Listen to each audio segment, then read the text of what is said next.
Good morning or good afternoon to everybody. Enrique Serna. I am the owner of the firm Cernan Associates PLLC, based in Texas, with nationwide cases for over 30 years in the areas of product liability, personal injury, and mass torts. Today I'm going to talk to you about hair relaxers, the hair relaxer litigation that is ongoing across the United States that applies primarily to dark-skinned women, to African American women, and or to African descent women in the Caribbean or in other portions of the United States. What we are finding out is that young African American women were stigmatized to have to use hair relaxer products to control their afros and their wild hairs. I personally think that African American women look beautiful with their natural hair.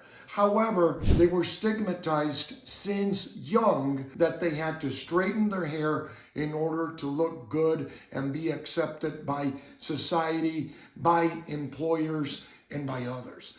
As a result of that, African American women, from grandma to mom to young daughter, used hair relaxer products manufactured by L'Oreal, Revlon, and a lot of other manufacturers so that they can straighten their hair. We are finding in our intake that a lot of women were using these hair relaxers weekly or every 2 weeks or every month, or they would go to the beauty salon and the beauty shop to get it done at least once a month. So what happens with this product? The manufacturers failed to warn young African American women or all African American women that the contents, the ingredients in the hair relaxer product itself was totally damaging to the human body, causing cancer, particularly cancer related to the ovaries, endometrial cancer, and or uterine cancer, literally cancers that attack the female reproductive organs. So you go to the salon, you get your hair done, you get it done every 15 days, you get it done every month. The practice continues over 5 years, 10 years, 15 years, or 20 years, and a lot of our clients are now finding that they have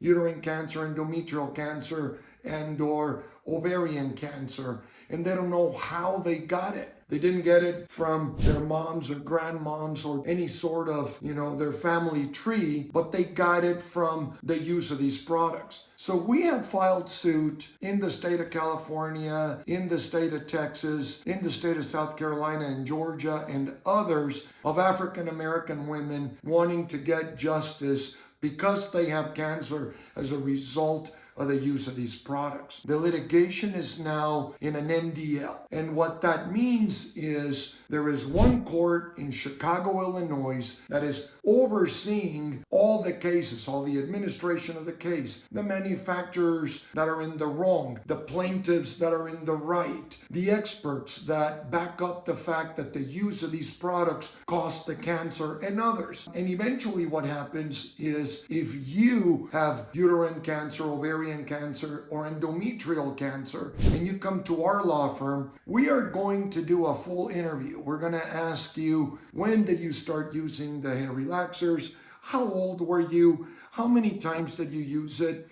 And then what is your medical prognosis and diagnosis based on your use? A lot of women that we're talking to, like I was saying earlier, went to the doctor and all of a sudden got scared because they have a diagnosis for cancer and they don't know where it came from. But now they're getting educated to find out that these hair relaxer products, and the more you use them and the more often you use them, cause this cancer. So what we're telling all of our clients is stop using these products. The ingredients in the products are so toxic when they're combined together that they cause these cancers, and it's proven by science. Now, a lot of women escape because of genetics, the fact that, they have used the products, perhaps not as frequent, and they're not sick. However, the great majority of the women that we talk to have used the product,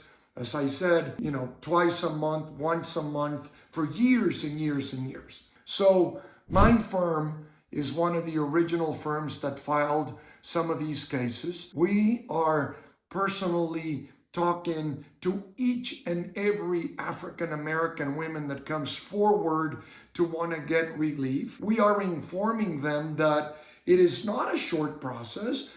Litigation typically is a long process, but that along the way they will find, and we will help them find, those manufacturers responsible and liable for monetary damages and awards because they failed to warn to these African American youngsters and moms and grandmas that the use of this product was very toxic. We will bring them to justice. We will deliver justice for our clients, and we invite you, the viewer, to come forward and not be ashamed. Sometimes in litigation, people don't want their personal lives exposed. Sometimes in litigation, some people feel that it's too much of an invasion on their privacy when they sit for a deposition or they have to answer interrogatories or be subjected to produce sensitive medical information. However, we are here to tell you that your documentation is safe, that we provide a free confidential evaluation, that the information that you share with us is compliant with the same federal laws that apply to HIPAA, that we control what the manufacturers can get and not get. And when you make that leap, when you say, I trust you to take my case, we are going to handle it with the utmost respect that you deserve, and we're going to gather all the information sufficient so that we can bring these manufacturers to justice. I invite you to follow us in www.usinjuries.com. I invite you to follow us, our YouTube channel, to leave comments in our blog, to share your experiences with the use of this product so that we can come together and we can help you, the victim, seek justice. Our number of our office is 1-877-822-1212. You can text us to 210-865-5800, and you can go to our website for a free confidential case evaluation to www.usinjuries.com. It's been a pleasure talking to you all, informing you about the subject matter, and if you have any questions, feel free to call us. We're here for you.